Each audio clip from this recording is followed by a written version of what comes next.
My name is AG. Welcome to Galaxee, and the holidays are here, and you're not sure which Switch you want to get for your loved one. Don't worry, this video is going to break down exactly what Switch is perfect for you and your loved one. Now, I'll tell you my experiences with these Switches, and then we'll break it down between why you should get the OLED or why you should get the Lite. Let's start off with the OLED because I have most hands-on experience with my OLED Switch. That is my regular Switch. That is the Switch I use all the time. The OLED Switch, the difference between the OLED Switch and the base Switch. So if you didn't know, there is the OLED, which is this one right here, has an OLED screen, and it is priced at retail for $350 USD. And the regular base Switch, which is one that came out back in 2017, is $300. Two different Switches. One of them is going to have white Joy-Cons, and the other one will have gray or red and blue. Don't distinguish the two. They're very different. Not very different, but the $50 price cut is where you're going to want to, distinguish which one you're going to get. Now, what I will say is there's not a huge difference to where you need to buy this Switch as opposed to the $300 Switch base model, because this Switch does everything that the other Switch does. You're not missing out on any key features when you're gaming on your OLED as opposed to a regular Switch. I will go through the OLED functionalities right now. So first things first, it was propped up on this this stand. This is a different stand than the base model. The base model has a little rinky-dinky small stand, but this one has a fully functional, fully retractable stand, which I am a big fan of, because when you're using your base model Switch, you have to lean it up against something as well as the stand. It's not a very good stand. It's not going to hold up anything if you're going to be portably gaming. If you're, say you're at school and you want to prop it up and play something, as soon as someone hits that table, it's going to drop.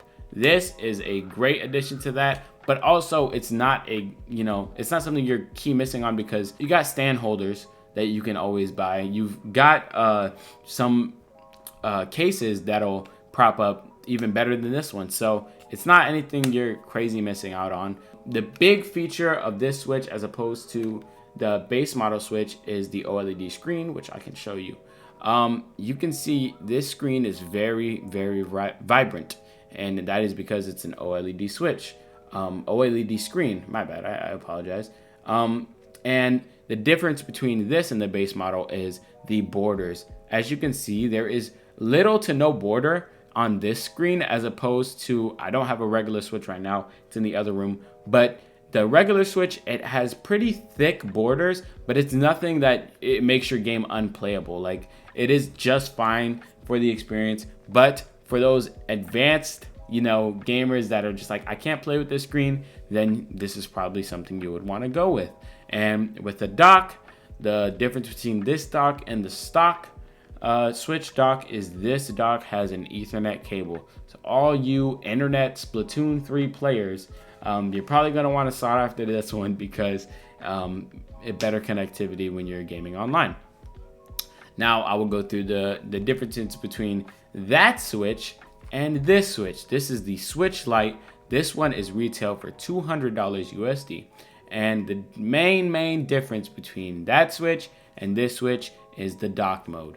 There is no dock for this Switch, which means you cannot play this Switch on the television. Now, it depends on who you are and how you like gaming. This might be a deal breaker.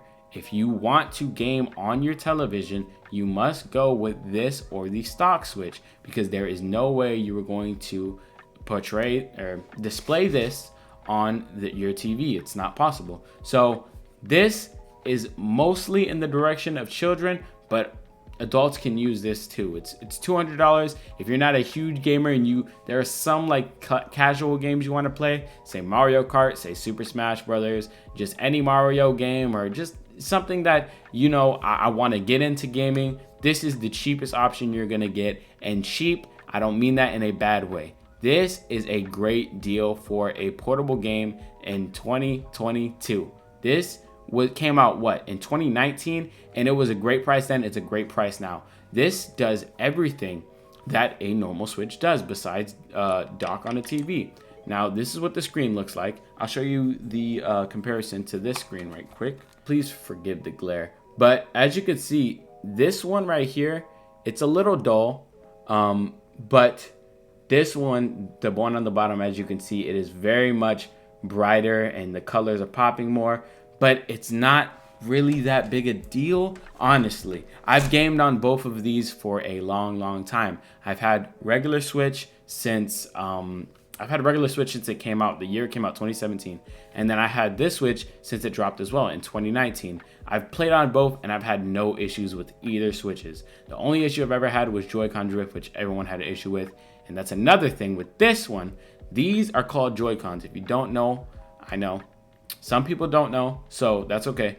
These are called Joy-Cons. These are removable controllers on your game that'll allow you to separate them into two different controllers, or you can put them into a controller and make them one controller. This does not have Joy-Cons. This is one whole model, as you can see. So this quite literally is the perfect device for children. This is a great device to start off your kids if they, want to get into Switch gaming, and you're not just comfortable with giving them a full-fledged $300 Switch, which I understand if you're a parent, or if you just buying a gift for someone who's not really, fully into gaming, but they've always wanted to be, a part of the Switch life, then this is the perfect leeway for them. Obviously, you can only play it portably, but if they're either a child, or if they're not really into gaming, then why not get them a $200 Switch Lite? It's a great deal for the Switch. Like, you can play any game on here. There's like 3 or 4 games that are exclusive to this type of Switch that you cannot get on here, but it's few and far between. I'll say that this is a great device. I've used it multiple hours. I have pretty large hands, as you can see. I can cover the whole fucking Switch with my hands, but I never had no cramping. Maybe sometimes just a little bit, but there are devices I'll show you now. I use this. This is a Satisfy grip, and I use it for this one because it just makes it so much more comfortable. It has these back grips, and you can buy these for this. This one doesn't fit on this one, but there is one specifically made for the Switch Lite if you got larger hands and you don't want to cramp up. But yeah, in conclusion, I would say if you're looking to go get a Switch for your loved one, or maybe yourself for this holiday season, if you are not into gaming that much and you just want, be a part of the group, be a part of the, in the conversation, this is the way to go. The Switch Lite is the way to go. It is so good. It is a very good console, and there is nothing wrong with it. It gets basically the same amount of charge time as that, and you're not really missing out on anything with, getting the regular Switch. It's just the TV thing, and if that's really big for you, then I would just go get the base model, $300 Switch. But if you're shopping for a ultra uber gamer and they have the regular Switch and they really want the Switch OLED, and they're more of a portable gamer, I would say go for this. I mostly like playing handheld, which is why I have the OLED, because the screen, I like the borders on it, I like the colors, the way they pop, the brightness. That's why I went out and got the OLED Switch. But I also play a lot of Switch games, so that's, I would say, gonna be your decider right there. If you're shopping for a child, definitely 100% go with the Switch Lite. You want to save that money just to buy them games as well. So you're going to be able to buy games and the Switch Lite and not have too much of an issue with the price on it. But this one should be, if you're really willing to pull out the big bucks, $350, that's a lot. A PlayStation 4 Xbox Series is $400, so only $50 off, and this is nowhere near an Xbox or PlayStation. If you got a kid who really wants the OLED, I would say get it for them, because the screen is just phenomenal. You're gonna love the screen. Also, another thing, I wanted to bring up some games. If you don't know anything about Switch games and you're shopping for someone else, I got some obvious games you're gonna want to get. You probably heard of them, but we're gonna say them anyways. You got Super Mario Odyssey, great game, great story. You're gonna get a bunch of hours out of that. Legend of Zelda Breath of the Wild, you're gonna love that game as well. You got Mario Kart, you got your Super Smash Bros, you got your Mario Tennis, you got your Mario Golf, all the Mario games, Mario Party. Those are obviously gonna be your pick'ems. These are my picks 4 games you should definitely look into. Super Mario 3D World Bowser's Fury. That is a Wii U port, but it's so good. I played it on Wii U, I loved it on Wii U, and I played it on Switch, and I loved it on Switch, and it has additional content, Bowser's Fury, which is a whole nother side story, which is great. You're gonna love it, and I definitely recommend it, as well as Pokemon Arceus. Pokemon Arceus is one of my favorite Pokemon games. It's right up there with Fire Red. If you got a kid that loves Pokemon and they have yet to play Pokemon Arceus, definitely get it for them.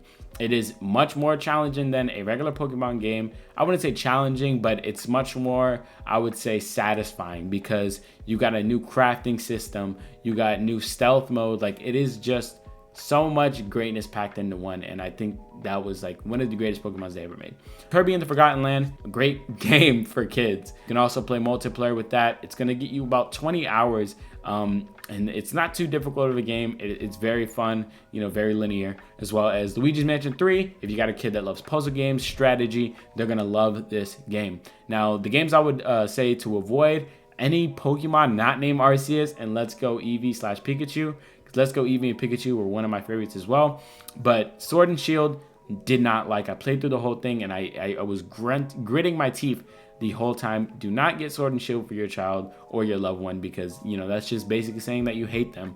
You got Shining Pearl, Brilliant Diamond. Those are 2 remakes, basically, and they're not really worth picking up, you know, for your Switch, because you can just play the old versions of the game. You're not really missing out on much. As well as Scarlet and Violet, new Pokemon editions that came out not too long ago. I promise you guys, I've been playing it as well, and it is just a mess technically. Just don't waste your money on that. If there's a price drop, I would say get it, but I'm about 14-15 hours into this game, and I still am just not recommending it. Please do not buy that game. New Super Mario Bros. U. I know this one's random, but this game already came out on the Wii U, and I know I said Super Mario 3D World came out on the Wii U, but this game, it's just, if you've played one New Super Mario Bros. U, you've played all of them. Every New Super Mario Bros. Game is basically the same, and this one has no additions to it. It is just straight the same old, same old. I hope you guys enjoyed this video. I hope I could bring something more to your Christmas list, and maybe you add something, you take away something,